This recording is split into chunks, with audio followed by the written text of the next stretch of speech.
Again, as I did this morning, I would like, please forgive me to speak from the heart. I don't want to read a script or anything like that. I want you to know how we thought about bringing this particular talk to the forum. We thought at the gala dinner, many of our brains would be tired by all this talk of artificial intelligence and so on, that we would need something to inspire us, something to open our mental horizons and think of something out of this world.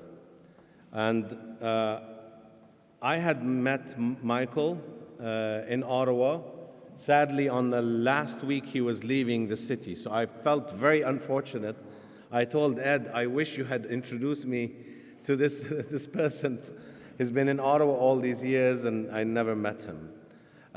Michael, how to describe Michael? It's very difficult to describe Michael. Michael describes himself as an artist and a filmmaker and an explorer of the universe. And it is that curiosity that inspires him to explore worlds big and small. And tonight's talk is going to be an example from a project that he has worked on called Nanocosmos. I think Michael will be better equipped to explain what it's about, and you can see some of that wonder here. Please join me in warmly welcoming Michael Benson.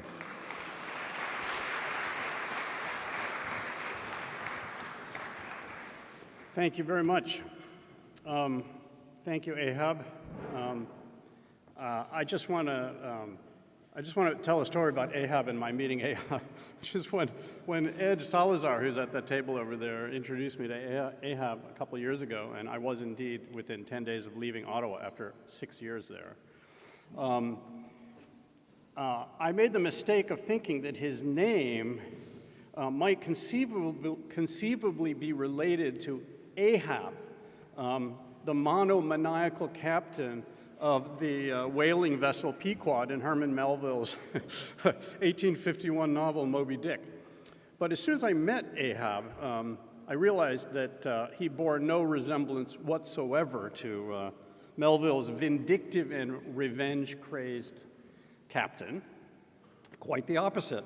And I went so far as to consider this a clear refutation of the Latin term nomen est omen, which means, loosely translated, your name is your destiny. That was obviously wrong. When I met Ahab, I thought so. But actually, of course, I was the one who was entirely wrong. The name Ahab bears absolutely no etymological relationship to Melville's character's name, Ahab. Ahab. Rather, it's a derivation of the Arabic wahaba, which means, as many people here in the room will know far better than me, gift, present, generosity, and even divine favor. It carries connotations of kindness, magnanimity, and the ability to bestow blessings or gifts.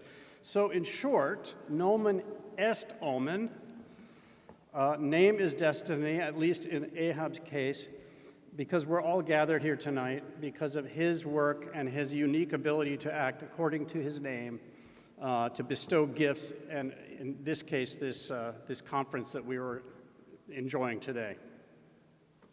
So Ahab gave me the honor of addressing this distinguished gathering, which is part, as we've heard many times today, of a conference focusing on how to use technology to achieve positive goals, because I recently completed, as he said, a book called Nanocosmos, which I conducted actually in Ottawa at the Canadian Museum of Nature. It's an investigation of natural design at sub-millimeter scales using scanning electron microscope technologies.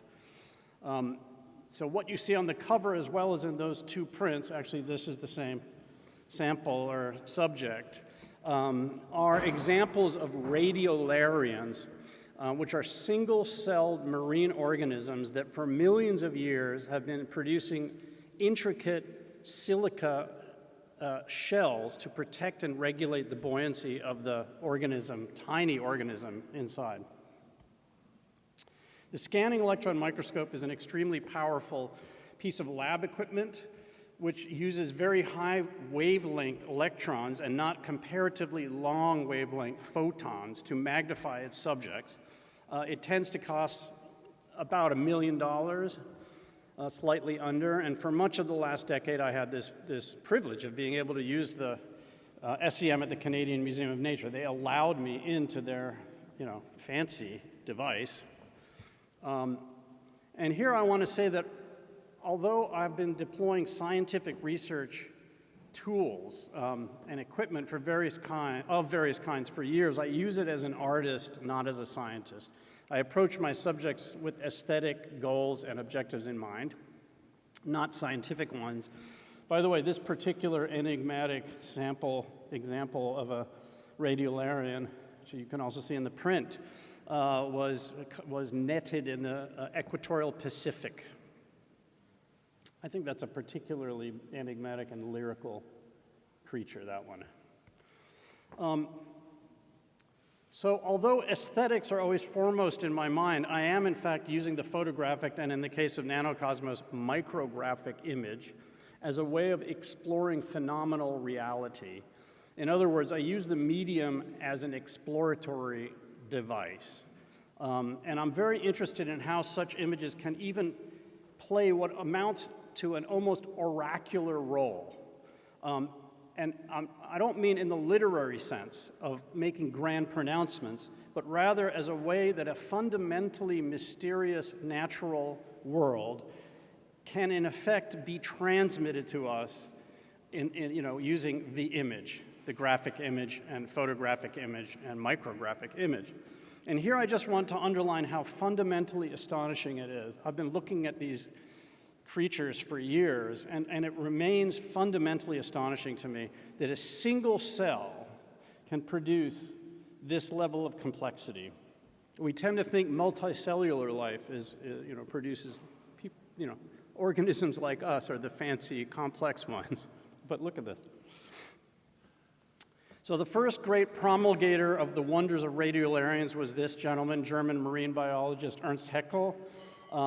He studied radiolarians for his entire career, and in 1904 he published his absolute masterpiece, Kunstformen der Natur, Art Forms in Nature, 2 volumes filled with 100 lithographic prints. It immediately created a kind of a sensation, influencing both visual art and architecture and design at the turn of the 20th century. You can see some of the influence actually in the Parisian metro entrances, some of the influence of Ernst Haeckel. It was actually the first illustrated art science bestseller and was published in dozens of languages. It hasn't been out of print since. So let me turn to another even more prolific class of single-celled marine organisms, diatoms, the diatoms. They're similar to radiolarians in that they create these basically glass shells. It's silica, which they distill from the seawater. And when it comes to the goals of this conference, I just want to say that typically art doesn't have a direct utilitarian purpose, right? In fact, topical or polemical art risks losing some of its ambiguous qualities by directly addressing a given issue. But still, given the theme of our conference here, let me tell you what diatoms like this incredible thing are busy doing all day long. It's basically their day job. It's not an accident that these marvels of microscopic natural engineering, which look so much like miniaturized technology of the highest order, are in fact responsible for the production of between 25 and 50% of all of the oxygen in the atmosphere of our planet. In their millions upon millions, in all the world's oceans, diatoms are in fact the biggest component of the total oxygen production of all marine photosynthetic organisms, which collectively produce about 70% of all the air we breathe, which, by the way, is neatly in line with how much of the Earth's surface is covered with water. and it's far more than all the trees of all the forests of the planet. They also absorb between 10 and 20 billion metric tons of carbon dioxide annually, a figure roughly double the net figure of carbon captured by trees. So essentially, we're talking about a natural nanotechnology that has existed for about 200 million years and which has in large part produced the atmosphere that we know on Earth today. So if I was forced to specify exactly how my work with the Scanning Electron Microscope fits within a framework in which we're discussing how technology can be a force of good in the world, I believe that one of the things that I've been doing with the Nanocosmos project is bringing into public view things that we can't see with our own eyes. And unfortunately, as with so many other creatures in the ocean, both diatoms and radiolarian populations are in steep decline due to the human impacts on the sea, which is something I hope the project might help foster a greater awareness of. So now, if you'll please indulge me, because I'm switching subjects here, I'm going to close by turning to another project I'm involved with, which I think may interest you. It's called Kamar Codex. And actually, I would even risk asking for your help, if I may. The Kamar Codex is definitely an example of how technology has the potential to foster greater awareness and even with luck to inspire a new generation of young people, particularly in the Islamic world, to consider careers in science. It has its origins in a previous book project, Cosmographics, which I published in 2014. That book took a long look at 4,000 years of human attempts to visualize the universe in graphic form, not photographic, but graphic. As part of my work on that book, I began a process of discovering the extraordinary contributions of the scientists of the Islamic Golden Age, which took place roughly between the 7th and 13th centuries. That's 700 years of innovations in astronomy, mathematics, and physics, one of the longest continuous records of scientific achievement in human history. And given the visual focus of that book, I was practically knocked out by the beauty and power of some of the illuminated manuscripts from the Islamic Golden Age.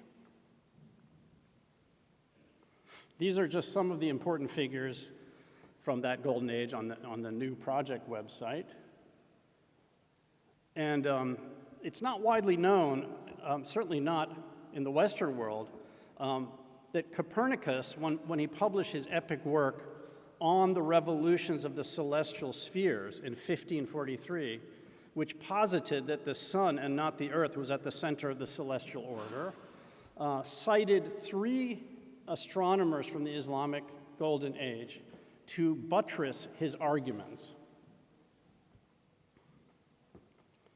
So what I want to do with the Kamar Codex Project is locate the most important of the thousands of manuscripts out there from that long period of time, many of which are scattered in libraries and archives worldwide, sometimes in quite bad conditions, and scan them at extremely high resolutions while contributing to their preservation as much as possible. But that's just the first part. At the core of the project is that we will then miniaturize a selection of the most important manuscripts by engraving them onto a copper alloy storage medium that we believe has the potential to last for millions of years, and then land them on the lunar surface encased within a casing, a time capsule. And we hope to do this by the early to the mid-2030s. In order to do that, however, I'm seeking support from a broad coalition, I hope, of Gulf states to help me make this happen. Now, as to the real goals of this project, here's the logo which I designed myself. And I hope it immediately makes clear what's going on and what I'm after, what this project is all about. Because the ultimate goal, of course, is to foster awareness about the legacy of the Islamic Golden Age in astronomy, science, and so forth, and foster pride in that legacy on the part of young people across the Islamic world, and maybe even inspire them to continue that legacy. As Marty Nehmeyer put it earlier today, see greatness in people. Now, I can get behind that, see greatness in people. And I believe that if I can bring the Kamar Codex Project to fruition, that would certainly be an example of using technology for the common good. I believe that strongly. So anyway, if anybody in this room has any ideas about how I can bring this to the attention of those who can help make it happen in the Gulf states or other entities, please do come talk to me later after dinner. But meanwhile, dober tek is what they say in Slovenia, which means bon appetit, because I'm done. Thank you very much, and I'm hungry. So thank you.